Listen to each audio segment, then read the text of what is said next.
I'm Sachin Rana from ocean international. दोस्तों, उम्मीद करता हूँ सब आप अच्छे होंगे।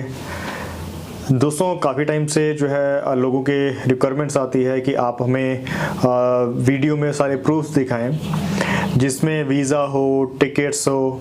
ठीक है, तो आज मैं आपको इस वीडियो में मलेशिया के वर्क वीज़ा के बारे में दिखाऊंगा कि जो रिसेंटली हमने अप्लाई किए थे और उनके स्टैंपिंग्स हमारे पास है, उनकी टिकट जो है मैं आपको शो करूंगा। ठीक है, और उनकी फ़्लाइट जो है आज आप लेके चलिए कि आज तारीख है, आप मैं शूट कर रहा हूँ, ये कर रहा हूँ 4 तारीख को, तो 5 तारीख को होपफुली मैं इसको अपलोड करूँगा। तो इनकी फ़्लाइट जो है वो 15 से 17 तक 2 बैच हैं, एक 15 को जाएगा, एक 17 को जाएगा।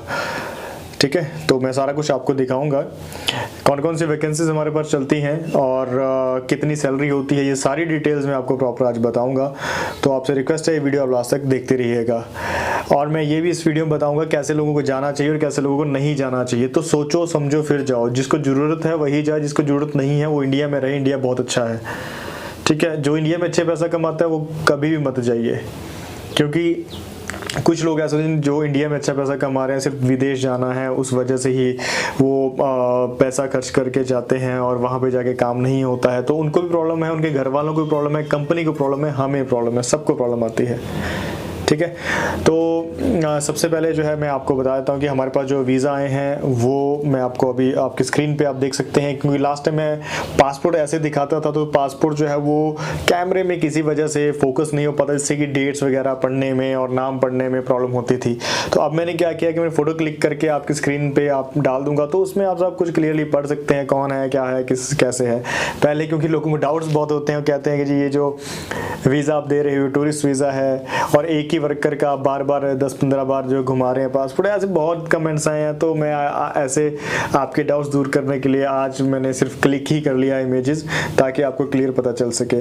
और ये जो वीज़ा है ये प्रोसेसिंग टाइम कुछ का 1 हफ्ते में आया है, कुछ का 1 से 1.5 महीने में भी आया है। ठीक है, ये मैं सिर्फ 15 कॉपीज़ आपको दिखाऊंगा, 15 वीज़ा दिखाऊंगा जो एक कंपनी में है।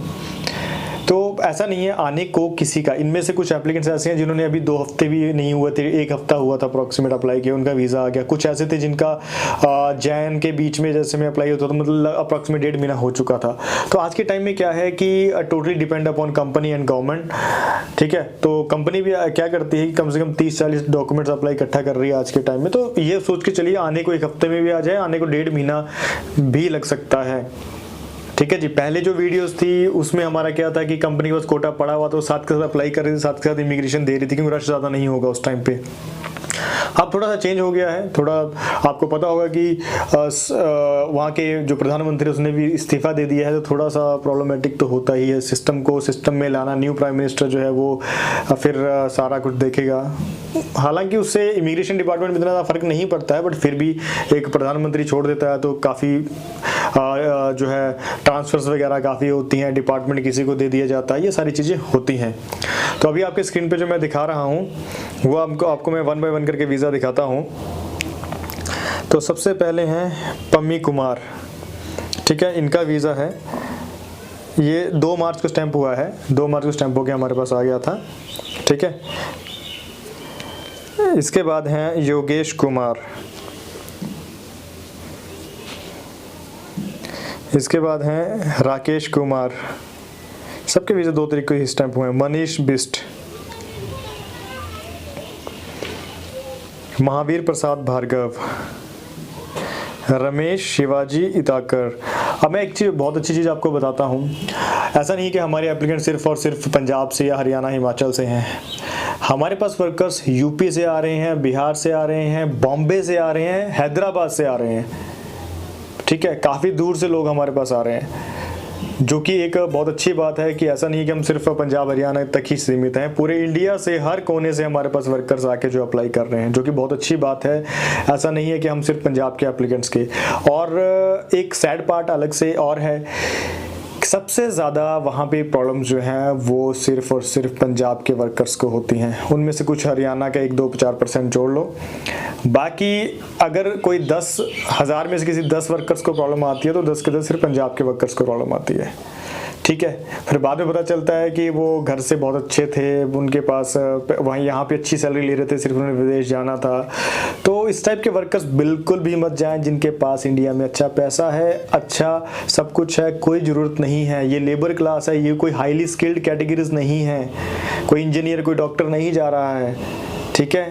तो ये सोच के चलिए विदेश ऐसे मत जाइए, जाना है घूमने फिरने जाइए, 2-4-10 दिन लगा के आइए, क्या दिक्कत है, ठीक है। उसमें आपका सारा जो है बाहर जाने का नशा वो उतर जाएगा।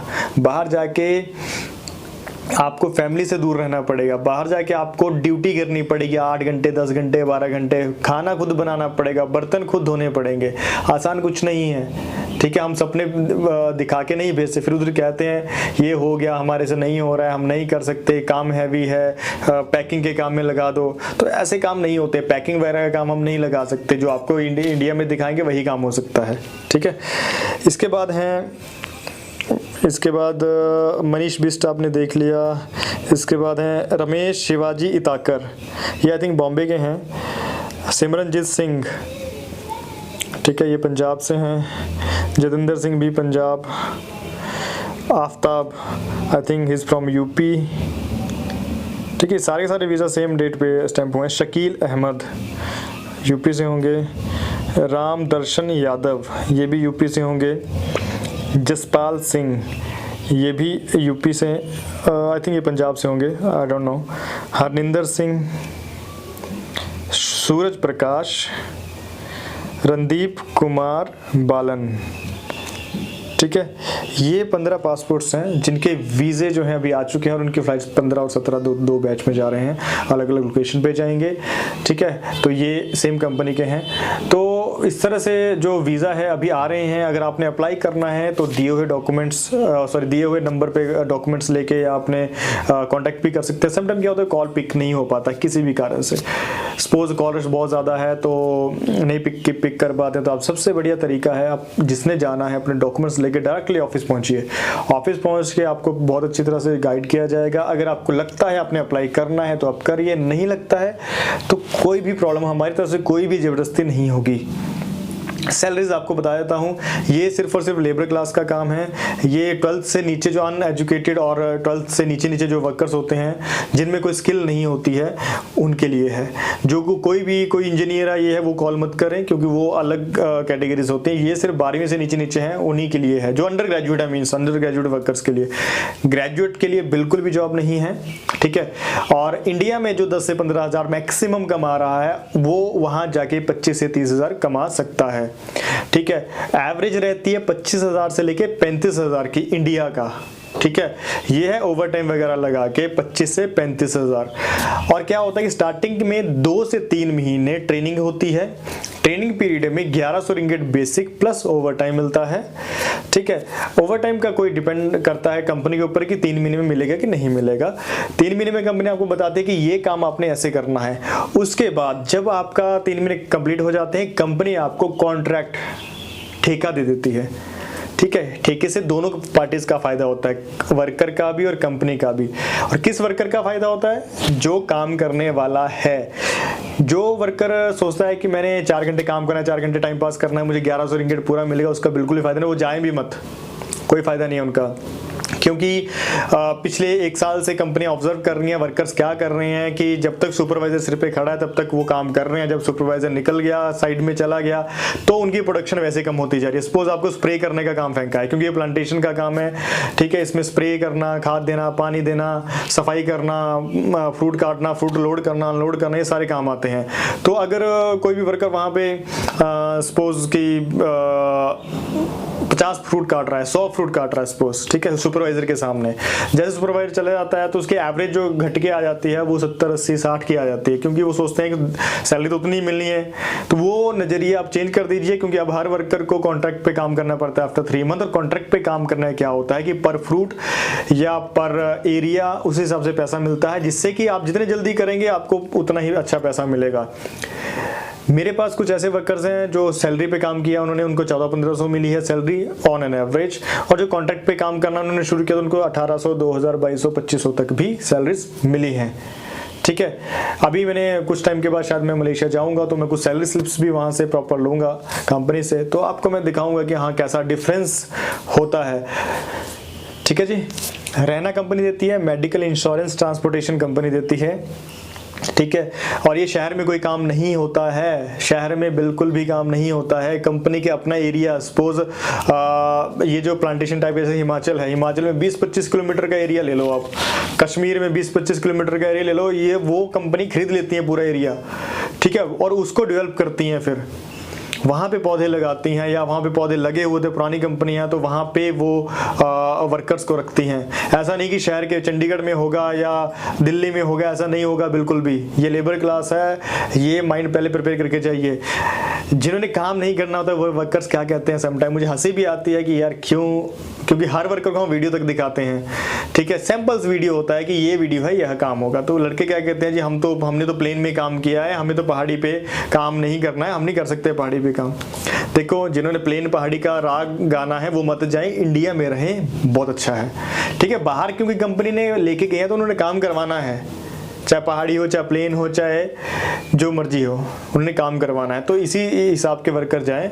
और सबसे अच्छी बात यह है कि यूपी, बिहार, हिमाचल, राजस्थान, यहाँ के वर्कर जो है वो काफ़ी अच्छा काम कर रहे हैं, उड़ीसा, झारखंड, इधर के वर्कर आके बहुत अच्छा काम कर रहे हैं, ठीक है। तो ऑलमोस्ट मीन्स कि 1% भी प्रॉब्लम्स नहीं है वर्कर्स की। तो कंपनी भी चाहती है कि हमें वर्कर्स मिले इन स्टेट से जो प्रॉब्लम्स नहीं करते हैं, ठीक है। तो एक और चीज़ है कि जो 10वीं से नीचे होते हैं उनका इमिग्रेशन, अभी इमिग्रेशन ने जो मिनिस्टर ऑफ एक्सटर्नल अफेयर उन्होंने क्या किया है कि एक PDOT ट्रेनिंग शुरू कर दी है, जो कि मोहाली में भी होती है और कुछ सेंटर्स और भी हैं इंडिया में, वहाँ पे होती है। तो एक दिन की ट्रेनिंग लेना अनिवार्य है, वो भारत सरकार की तरफ से है, वो है सिर्फ और सिर्फ जो 10वीं से नीचे हैं, जो ECR पासपोर्ट होते हैं, ठीक है। तो अब मैंने आपको थोड़ा सा आइडिया दे दिया किस टाइप के लोगों को नहीं जाना है। जो 15,000 से नीचे इंडिया में कमा रहे हैं वो जाएं, जो इससे ऊपर कमा रहे हो बिल्कुल भी सोचे भी मत इस जॉब में जाने के लिए। और वहाँ पे मेहनत वाला काम है, ऐसा मत सोचे कि आराम से जो है आपको पैकिंग का ये वो काम मिल जाएगा। कोई भी हमारे पास किसी एजेंट के थ्रू आता है तो उससे क्लियर कर लीजिए, ठीक है। हम भी आपको सब कुछ बता देते हैं, सब कुछ दिखा देते हैं। फिर भी अगर कोई प्रॉब्लम होती है तो हमारे दिए हुए नंबर पर कॉन्टैक्ट कीजिएगा, आपको जानकारी दे दी जाएगी, ठीक है। और टाइम पास करने वाले वर्कर्स बिल्कुल भी मत जाएं, जिनके पास पैसा है बिल्कुल मत जाएं, ठीक है। और जो मेहनत कर सकते हैं, काम कर सकते हैं, और 25, 30, 35 ये रेंज रहती है मैक्सिमम। 95% वर्कर जो है इसी रेशो में आते हैं, ठीक है। कुछ 2-4% इससे ऊपर जाते हैं, 2-4% इससे नीचे भी रहते हैं, क्योंकि जिन्होंने काम बिल्कुल भी नहीं करते वो इससे नीचे रहते हैं, जो अच्छा काम करते हैं वो उससे ऊपर चले जाते हैं। और जो नॉर्मल मेजोरिटी होती है, मेजोरिटी जो है 25 से 35 हज़ार के बीच की रेशो में ही रहती है हमेशा, ठीक है।